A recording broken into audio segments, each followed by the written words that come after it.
se paloma le ai u se tona Tuia ola mona o ka se whaenga cha Inu I lei pu mai e o ona mai mahu Be ana e la mona Ai ono ma ai mai ilo uma chiba Ma a chau wa a o si a u ai na sunga Sunga Pero se au ngau le chamau ai na A o lo wa lo fai sili na I lo o peni na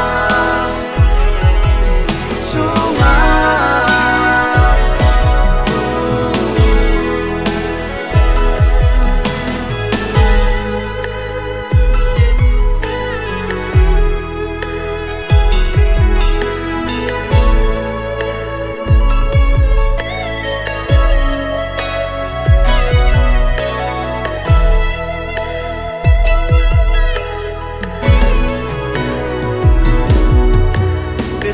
Ai o langona pe ai sea A ole alo na mafua anga Wa e musuai O fuli mai lo tua Na upe silingi alo walofa pe moni E io e mai male fa amaoni Ui I lea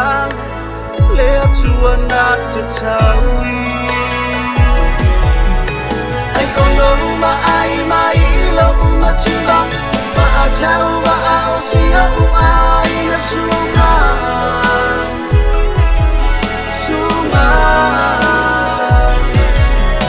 Pero se au ngau le chamau ai na A o lo wa lo fai sili na ilo o peni na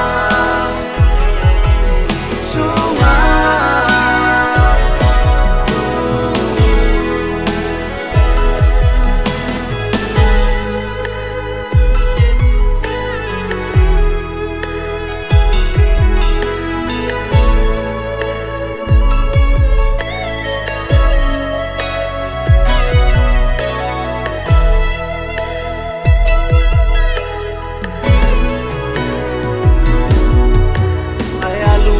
Manuia o la asanga Ole a se ufo I o si o uba a wasilinga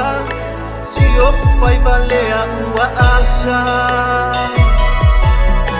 Pe ita o se tae ta fele matafanga Ngalo ai lo ua lo fa mai le a